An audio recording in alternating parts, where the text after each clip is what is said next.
nessa semana de novo, é a segunda vez que eu vou trazer aqui, está acontecendo um surto de ebola em Uganda, beleza? Surto de ebola que está escalando, não é uma epidemia, não está fora de controle, não é algo disseminado pelo país inteiro, que está chegando nas bordas do país, é um surto, tá? Tem uma diferença aí, é uma coisa mais localizada, mas que está escalando. Então ele está avançando. Começou dia 11 de setembro, com um rapaz de 24 anos que teve sintomas. No dia 19 de setembro, você tem a confirmação por PCR de uma cepa diferente do vírus Ebola, o Ebola Sudão, tá? O Ebola Sudão é diferente do Ebola Zaire, que é o mais famoso, que causou aquela emergência internacional em 2014. O Ebola Sudão, ele tende a ter uma doença um pouquinho diferente, tá? E você não tem vacina, você não tem a vacina do Ebola tradicional, ela não tem uma boa eficácia contra o Ebola Sudão. Então está tendo que ser desenvolvida uma nova vacina. Dia 20 de setembro, o surto é declarado pela OMS e o paciente morreu, beleza? Dia 25 de setembro, você tem 18 casos confirmados, mais 18 suspeitos, e aí ele vai escalando. Dia 1º de outubro, 41 casos confirmados, e no dia 17 de outubro, essa semana, você teve aí o decreto de um lockdown de 21 dias. O que é esse lockdown? Não é no país inteiro, é apenas nas províncias de Mubende e Caçanda, que são as duas províncias aí onde tem a maior concentração de casos. Esse lockdown, pessoal, ele é relevante porque ele mostra que o governo está fazendo o possível para poder conter os casos, mas que ao mesmo tempo, aquela situação em que estava geralmente ali uma situação controlada, ela não exige um lockdown. O lockdown é uma medida drástica. Vocês sabem o quanto que isso é relevante, o quanto que ele impacta tanto a economia quanto a saúde das pessoas em geral. Então, o lockdown seria a última alternativa para que aquilo não se espalhe. E ele, para o caso do Ebola, é uma medida extremamente efetiva, diferente da Covid, que é um pouco mais difícil, porque o Ebola ele é uma doença menos transmissível do ponto de vista da pessoa só transmitir quando ela está com sintomas. Então você consegue conter mais fácil com o lockdown. Se todo mundo fica em casa 21 dias, você pega ali o período de incubação do vírus, as pessoas que estão infectadas vão ter os sintomas, vão buscar o hospital, vão ser tratadas e você não tem novas transmissões. Só que tem um pouco de complicação aí, porque Uganda é um país pobre, é um país que tem o costume de enterrar os seus mortos com cerimônias, tá? Então tem também alguns curandeiros que, infelizmente, a OMS está tendo que controlar, porque eles fazem rituais de cura que envolvem o paciente deles pegarem no paciente, deles tocarem no paciente, fazerem uma série de procedimentos que têm transmissão. Então, já houve relatos de transmissão nesses procedimentos de cura.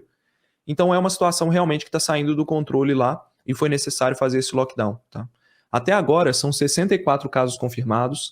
É o maior surto de Sudão Ebola vírus em Uganda. Se não me engano, é o maior surto de Sudão Ebola vírus na África.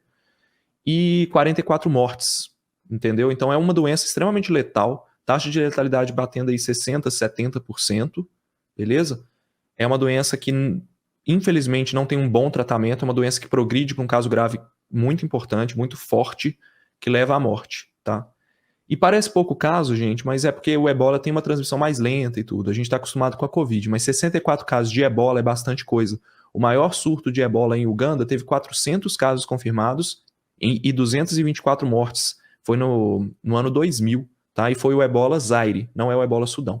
Esse é o maior surto de Ebola Sudão no país Uganda aí. Diferente do coronavírus, que a gente acostumou, a pessoa às vezes transmite antes de apresentar os sintomas, e esse é um problema da contenção. No caso da ebola, se você vê que a pessoa está com sintomas, mora em países que tem o surto declarado, você vai ver, você tem que fazer uma ação de contenção. Você não pode entrar em contato com aquela pessoa, e se for entrar em contato porque é profissional de saúde, você tem que se paramentar todo.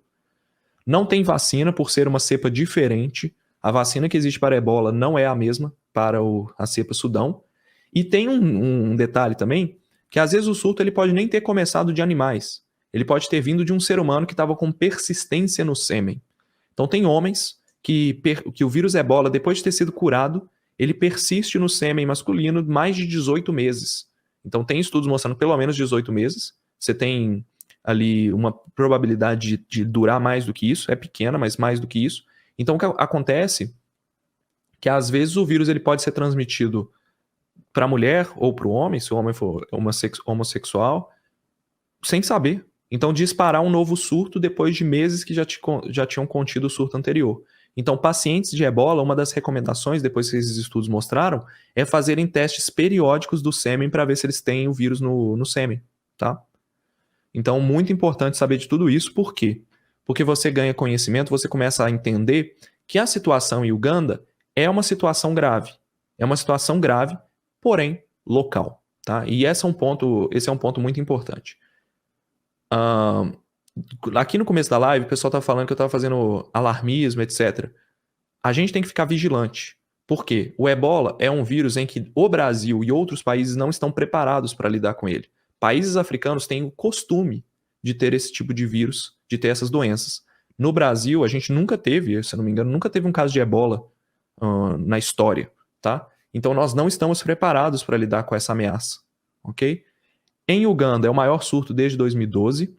A OMS já levou diversos times de contenção para o local. Outros países que têm como prover esse tipo de auxílio também já estão mandando. Porém, a própria OMS, no primeiro relatório dela, ela não descarta o risco internacional. Teve um caso em Israel de uma pessoa que teve em Uganda e apareceu com ebola lá em Israel. Então, não foi disseminado, mas já começa a mostrar que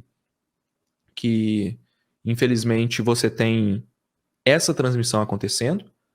Por isso é feita a vigilância reforçada nos distritos, e aí vem a necessidade de fazer o lockdown. Porque se você não faz, você tem então uma situação em que ela sai do controle. O lockdown, repetindo, é a última alternativa.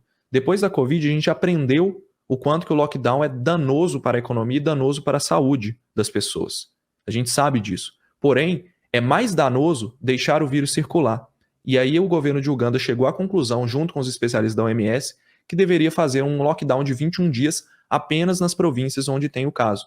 Diferente do lockdown da Covid, que é mais difícil de você controlar, no caso do ebola, eu acredito que esse lockdown vai conseguir suprimir os casos lá, porque o vírus é mais difícil de transmitir. Então a OMS, ela teve uma coletiva, eu deixei aí no link da descrição, dia 19 de outubro agora, o Tedros fez um resumo ali da situação de Uganda, tem os relatórios da OMS, risco alto a nível nacional. Risco alto é o quê? Risco de transmissão, pessoal.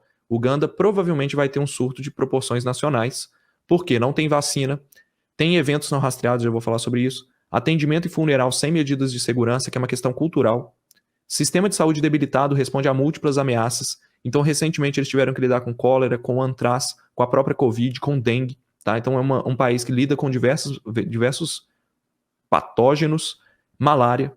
Tá? E aqui, do último relatório, o que eu chamei de ponto de atenção? Você tem 8 casos de ebola que aconteceram em cadeias de transmissão não rastreadas. Então, por mais que você tenha um preparo do país para isso, esses casos estão vindo de pessoas que não tiveram contato com pacientes confirmados. Então, isso mostra que a situação pode estar saindo do controle, justifica mais uma vez uma medida mais drástica como um lockdown. 2 casos registrados na capital Kampala. Então, na capital de Uganda foram registrados 2 casos, isso não tinha acontecido ainda. Esses 2 casos podem, então, indicar um descontrole. Além disso, casos aparecendo em uma região densamente povoada podem levar aí um espalhamento do vírus ainda maior. Então, a situação é preocupante, os cientistas estão preocupados com isso, a OMS está preocupada, estão estudando. O CDC americano já aumentou o nível de alerta, está no nível 2, para que, se você não precisa viajar para o país, não viaje para Uganda. E viajantes de Uganda e países vizinhos devem procurar o sistema de saúde americano para poder fazer testes. O Reino Unido também aumentou o nível de alerta. Os países estão dando alertas para as pessoas. E eu sei que essa situação não é uma situação extremamente relevante diante do cenário brasileiro, porque a gente está em meio a eleições e tudo, mas eu vi muito pouca cobertura da mídia brasileira sobre isso.